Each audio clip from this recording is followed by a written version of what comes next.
can financially and through prayers. All right, so take your Bibles. Let's get back into Luke chapter 10.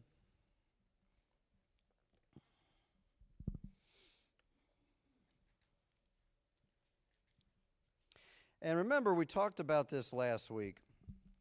I think I talked about this last week. Talked about how we're getting into a substantial portion of the book of Luke where we are not dealing with harmonized stories in the different Gospels.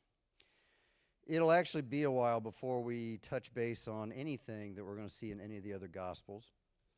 As we have now moved past the early Galilean ministry, we're a little bit more towards the middle part of Jesus' ministry, and we're seeing Luke write about certain events and different encounters and sermons and so forth that you're not going to find in most of the other Gospels. One of the things I would encourage you to try to remember as we're going through this portion of Luke and studying this, remember Luke was not there personally. So Luke is relying upon not only the accounts of the people that were there, some of the people that were there, but most importantly for us as Christians, he is relying upon the Holy Spirit of God to guide him in the writings and the accuracy of what is being recorded. So even though Luke was not necessarily an eyewitness, please remember that, as that is what gives us our confidence in the accuracy of these stories. So in Luke chapter 10, we are now in verse 25, and we are looking at a situation. It says, "And behold, a certain lawyer stood up and tempted him." And before we get any further past that, just a couple of things. You will see very similar stories in Matthew chapter 22 as well as Mark chapter 12. If you have looked at the Sargent Harmonization book, it does not consider those to be the same stories as what we are reading here. I do not consider them to be the same story. Matter of fact, what I'm saying is I believe Sargent is accurate to that point. In Matthew 22, and we're not going to go there and look, Matthew 22 did start where there was a lawyer. Actually, Matthew 22 and Mark 12. Mark 12 is a little confusing because you see the term scribe used. Matthew 22 is lawyer. Here in Luke 10, it's lawyer. Matthew 12, it's scribe. Scribe and lawyer really are interchangeable terms. They had the same function. You could essentially consider them the same office, the same titling, just like you would consider pastor, elder, bishop to be the same office in the New Testament structure of the church. So that's not the reason why I think these stories are different. It's what they were talking about that gives me the reason to believe that they're different. In the version we're looking at here in Luke chapter 10, or the account that we're looking at, the rest of verse 25 says, "And behold, a certain lawyer stood up and tempted him, saying, 'Master, what shall I do to inherit eternal life?'" Now, when you look at the Matthew 22 version, and this isn't enough of a fine point for me to tell you to go turn there and whatever, you can go back and find it in Matthew 22 later. But when the lawyer approached Jesus in that chapter, he started off by asking what was the great commandment of the law.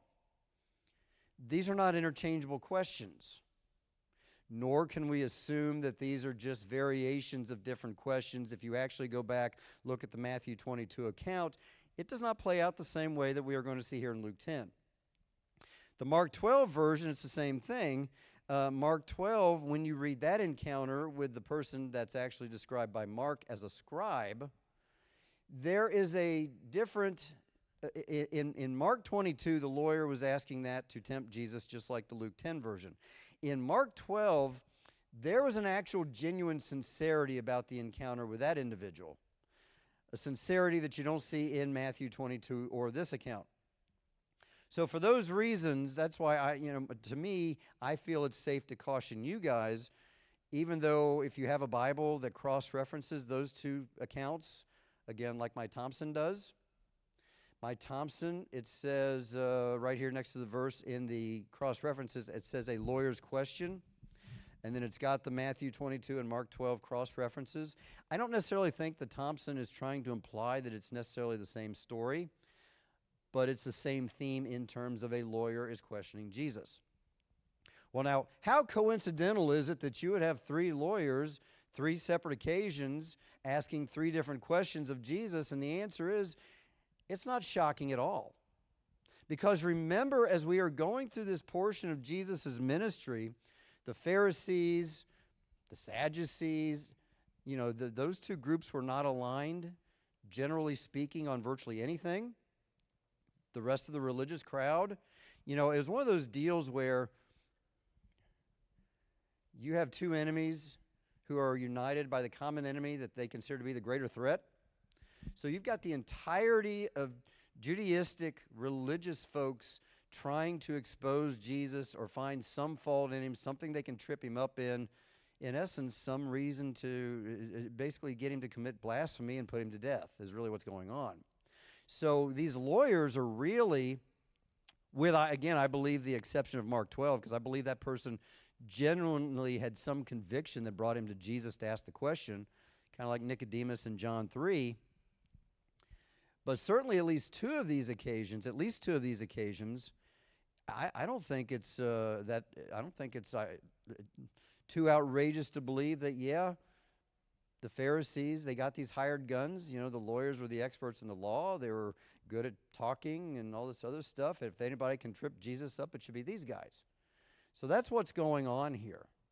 And actually, when you look at verse 25, the word tempt, when it says, and tempted him, in order to understand what that word means, ekparizon, the Greek word for that, it literally means to test. That was his entire purpose of having this encounter with Jesus. He did not come to Jesus because he had a sincere question. He did not come to Jesus because he legitimately wanted to know. He wanted to be able to trip him up and say, aha, we've exposed you, and then, there you go. So that's the context of verse 25. And it's amazing because whether or not this is intentional or not, we are never told. Frankly, I have to believe it probably is intentional because a lawyer, a scribe, these guys were responsible for the copying and the recopying of the law, which, if you have any familiarity with that process, is a very stringent process, very strict rules. I think we touched upon those like a long, long time ago in terms of just how stringent that process was. These guys knew their stuff. You were not considered to be, top of the line in terms of the religious education system if you didn't know what you were talking about. So even though we are never told that this is intentional, I can't stand up here and biblically affirm it to you, but my opinion is the question that he asked Jesus is fundamentally flawed on 2 points, and I believe that's intentional. That's intentional. So how is this question fundamentally flawed? Well, the first thing, it is flawed doctrinally when he says, what shall I do? So, if you want to keep something there, just real quick, turn over to Ephesians chapter 2 with me real quick.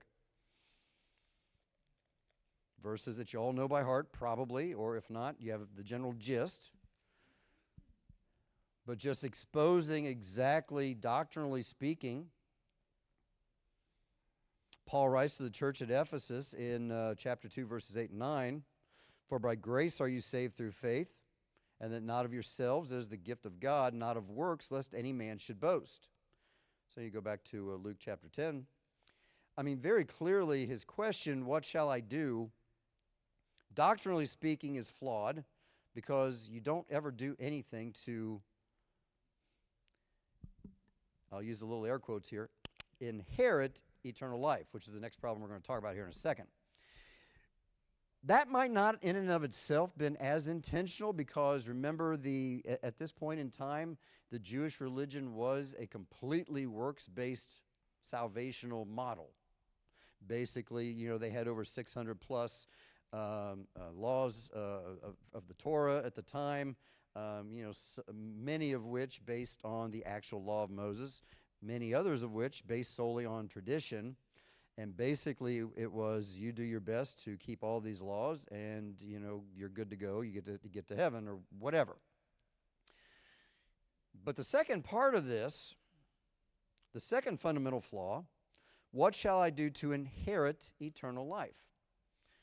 Well, once again, because God has used certain words for certain reasons, and Luke records this conversation as the lawyer using the word inherit, we have to go on the assumption that that is the exact word that he used. What do you have to do to inherit something? Nothing. You have to be alive and be related to somebody or bequeath something. Because to inherit something means that you receive something that you did not do anything to earn, because somebody else who used to possess it passed away, and now you have received it freely from them. That's it. So the fundamental structure of the question is wrong. You and I don't ever do anything to inherit anything. Amen. This lawyer knows this, okay? He's not an idiot. And even, bless you, and even if you can bypass the doctrinal error, because, at that time, he's not doctrinally sound. He's sound in the knowledge of the law. He's not doctrinally sound. Even if you can bypass that, he knows the nature of this question is not a legitimate question. I don't know what he thought the answer was going to be. I don't know what he thought he was going to accomplish by phrasing it this way. But he intentionally, and I know, hey, believe it or not, lawyers still do this today, intentionally phrased a question in such a way to manipulate an answer. I know, lawyers don't do that. Of course not. I've seen it once or twice. I used to watch Law and Order. Used to is the operative words. Okay, so there is the laying of the scenario here. As we know, one of the, and we've seen this a lot of times already in Luke, but you see it throughout all the four Gospels, one of the more common approaches that Jesus will take when somebody asks him a question, he won't necessarily give an answer. He'll answer a question with a question, which, by the way, actually accomplishes two things. First of all, it reframes the incorrect question into a correct context, which is not something that we should gloss over lightly, by the way. You are going to encounter, if you have any dealings with lost people whatsoever and try to witness to them, you are going to encounter people that will intentionally try to reframe the issue incorrectly. You approach somebody, you knock on their door, you're talking to somebody at work, you're talking to your relative, whatever, and you're asking the fundamental question, do you believe you're going to go to heaven? Why do you believe that? You start trying to get to prop that door open so you can go down the road of the full gospel. You know as well as I do, most people, especially if the more uncomfortable they are with the conversation, they're going to go out of their way to hijack the question and take it somewhere that it's not. You got to refocus it and bring it back to the propriety of where the question is. And that's what Jesus is doing here. So that's the first thing that it's accomplishing.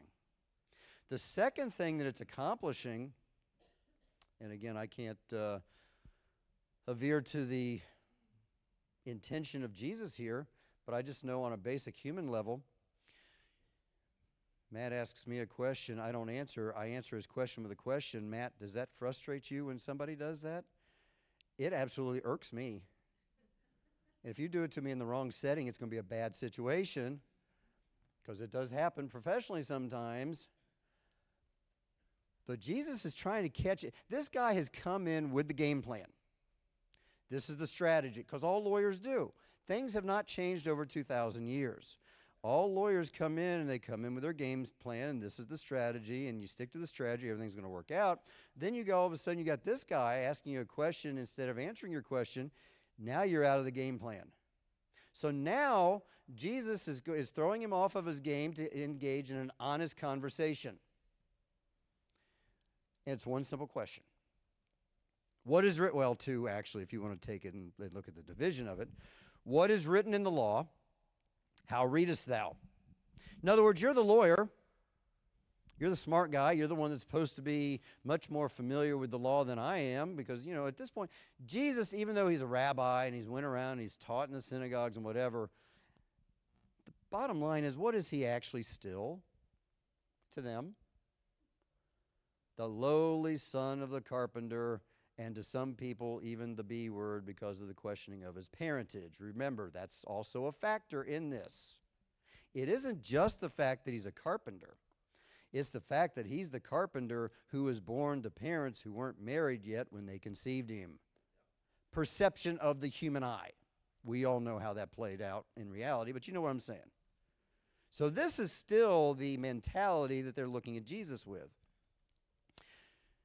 You're the wise, you're the smart guy, you know the law. What does it say? How do you read the law? And you can tell that it's thrown him off his game because he goes ahead and answers the question. Verse 27, he thinks, okay, Jesus is trying to trip me up. I'll show him. He's already off of what the strategy was. It says, and he answering said, thou shalt love the Lord thy God with all thy heart, with all thy soul, with all thy strength, and with all thy mind, and thy neighbor as thyself. Now, surprisingly, and not surprisingly to us, but maybe surprisingly to the lawyer, because at this point, the lawyer, he has given what he has believed to be the right answer. Okay, Jesus, how are you going to respond to this? I've answered your little riddle, etc., etc. I don't know that he was necessarily expecting this. Verse 28, and Jesus said unto him, thou hast answered right. This do, and thou shalt live. Here's where you can tell the lawyer's thrown off the game. Here's also where you can tell that the lawyer is now spiritually engaged in the conversation. The lawyer had no intention of spiritually engaging in this conversation. This was a test. This was a trick. He had no intention of getting spiritually invested in the conversation. Like most lost people you and I talk to. You ever had that situation, you start talking to a lost person, clearly they have no real interest in engaging you in the conversation, but at some point the conversation goes in a direction, and now all of a sudden you find them arguing with you and getting invested in the conversation? Gee, I know you didn't want to do that, but look, that's where God led you. Here we are having the conversation. That's what happens here. Because Jesus stops his sentence there in verse 28. He doesn't ask for any other input. At this point in the story, the conversation could end. The lawyer could walk away. Of course, he didn't really accomplish what he hoped to accomplish. The lawyer gave him what he thought the right answer was. Jesus agreed with him. You can't go back to the Pharisees and say, aha, I found blasphemy, because he agreed with me. So this draws him into getting spiritually invested in it. And I know he's spiritually invested in it. We're now past going towards trying to tempt him. Because look what it says in verse 29. But he willing to justify himself. That phrase right there tells you this is no longer just about testing Jesus and coming up with a blasphemy. Now it's become personal to him. Why has it become personal to him? Jesus forced him to give the right answer. Jesus agreed with him. It's the right answer. And by the way, don't get lost here in what Jesus is saying and what he's not saying. If you stop the conversation there, it appears as though Jesus is sanctioning a works-based salvation, basically saying, hey, if you follow the laws of Moses, then you're good to go. He is advocating that. Technically, if you and I had the ability to keep the law of Moses in perfection, you and I could go to heaven without Jesus. But Romans chapter 3 tells us that is impossible. That's the bridging of the gap. Jesus did what we could not do. In 33 years of human existence, he kept the law perfectly without one sin. And because God was willing to impute his perfection unto us through the sacrificial, the death, burial, and resurrection of Christ, that's the only hope you and I have. But Jesus agreed with the lawyer because the lawyer was right. If you keep the entirety of the law without ever committing one sin, you can go to heaven. Bottom line, though, the problem is you and I cannot do that. For all have sinned and come short of the glory of God. There is none righteous, no, not one. There are tons of verses in Romans chapter 3 and chapter 6 and chapter 5. In that while we were yet sinners, Jesus died and gave himself for us. We know that Jesus gave the right answer. The problem is none of us can live up to the right answer. And the lawyer knew he couldn't live up to the right answer. That's why, because now he's feeling the conviction, I just gave the answer that basically says you have to be perfect to go to heaven. Jesus said, yep, you're right. You do that and you do that and you live forever, home in heaven, etc., however you want to phrase it. Lawyer's sitting there thinking, yeah, there's a problem here. I haven't done that. So he's trying to do what we all do, justify ourselves. How many times have you talked to a lost person who goes out of their way to try to justify themselves? You know what the funny thing is? For all the people that think there are all these atheists out in the world, you know, going out on visitations over the years, knocking on doors, talking to people, you know I have met very, very, very few people that actually claim a hardcore, legitimate belief in atheism. That's not the argument that I ever get. The argument I ever get, well, you know, I get the people over here that say I'm Catholic and they close the door on your face. The older they are, the more likely that is to happen, by the way. Because to them, it's like a gym membership. You know, you can be a member of Planet Fitness, but if you never go, you're not getting the benefits. You can be a Catholic or any denomination, doesn't matter. You're not going to heaven because you're a Catholic, a Methodist, a Baptist, or anything else. We all know that. But you get that crowd, or more likely, more frequently, you get the crowd over here. Well, I'm a good person. I try to do my best. You're justifying yourself. You're relying upon your good works outweighing your bad works, and God's going to say, well, close enough. When the Bible clearly says that's not how it works. So he, now starting to sweat it a little bit, justifies himself and said unto Jesus, and who is my neighbor? So in his mind, whether it's true or not, only he and God knew. You go back to verse 27, you shall love the Lord thy God with all thy heart, with all thy soul, with all thy strength, and with all thy mind. So obviously he thought he was okay on that part. I mean, we all think that, right? Anybody in here want to raise your hand and admit you don't love God like you should? Yeah, every hand in this room should go up. Sorry. I don't know you guys. I mean, I don't know your inner thoughts and inner things, but trust me, every hand should go up. But this guy thought he was okay in that perspective. It was this other part, the loving thy neighbor. Who is my neighbor? Because there's a lot of people in this world I don't love. Him. Me too, but I'm not saying it from my perspective. Him. I don't love people like I should. I know I don't. I have my sins and flaws. This guy's thinking there are a lot of people in this world I hate. Matter of fact, Jesus, I'm standing here talking to you, and I hate you. And that's probably what's actually going on in his heart. So who is it that I have to love, and who can I get away with hating? That's the question. In verse 30, we're just going to start this from, and it's really not a whole lot I want to talk about this anyway, but this segues us into the parable of the Good Samaritan, which, once again, believe it or not, if you look through it and you do your research and you compare your notes and whatever, again, is not reflected in any of the other Gospels. It's just right here. This is where you get the parable of the Good Samaritan. We're not going to read through all of it. I mean, most of you guys know how this works. Somebody's traveling. They get mugged, robbed, left in the street, left for dead, right? Bunch of people come out to, as they're traveling, and they see this guy. Verse 31, as verse 30 tells us, in the parable, the guy is half dead. Verse 31, we talk about the priest. The priest, when he saw him, it says in verse 31, he passed by on the other side.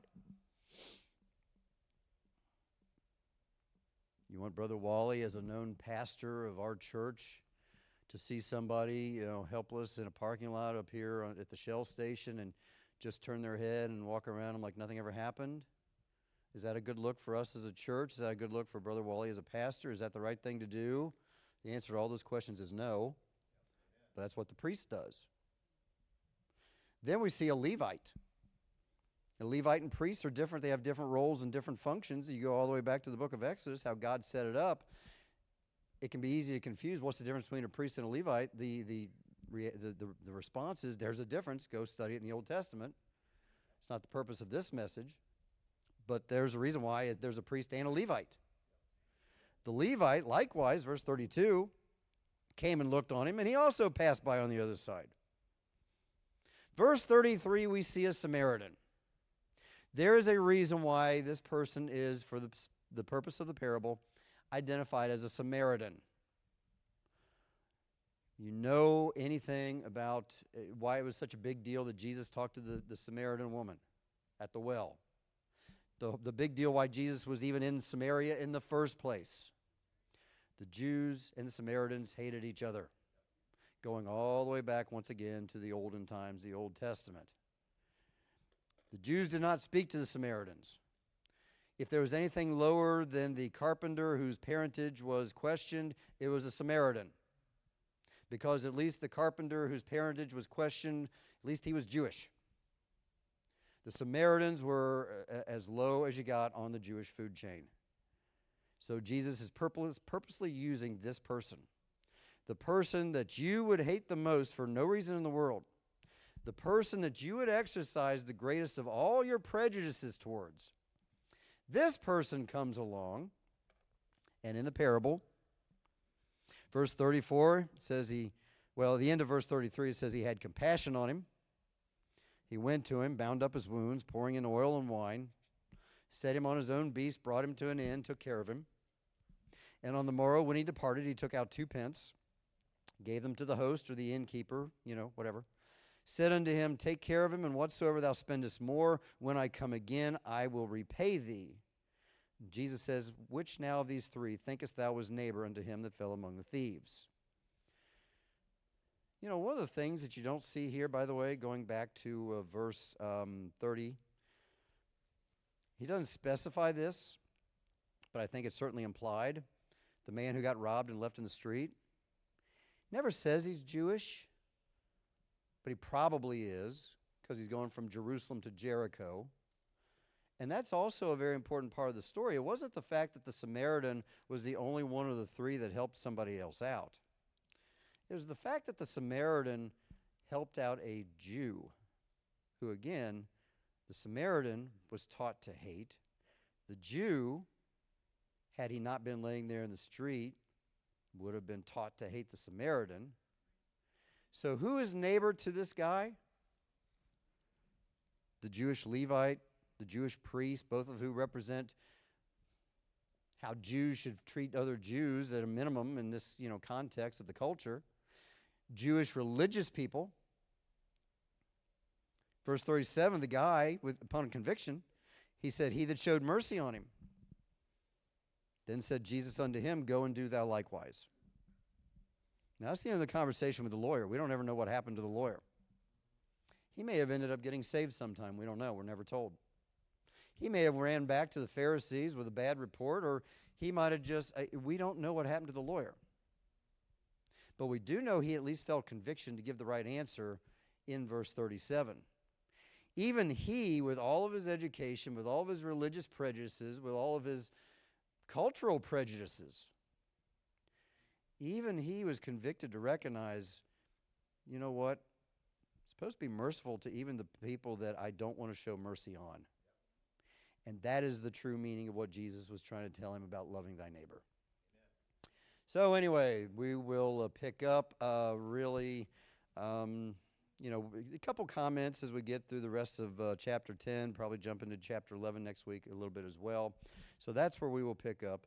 Again, please do not forget, actually starting next Sunday, not only is that revival, that is March to Revival Sunday.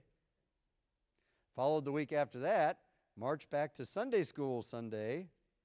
So if you know anybody that goes here and hasn't been to Sunday school in a while, invite them. And then the first Sunday of April is March a Friend to Church Sunday. So, or Bring a Friend Sunday, however you want to phrase it. So anyway, please be in prayer for revival. Again, as Pastor Wally will reiterate this morning, if you can, try to fast, skip some meals this week. Trust me, you look at me, wouldn't kill me, probably wouldn't kill most of you either. Now, if you're diabetic, of course, certain exceptions apply, but regardless. Dale, would you mind closing us out, please?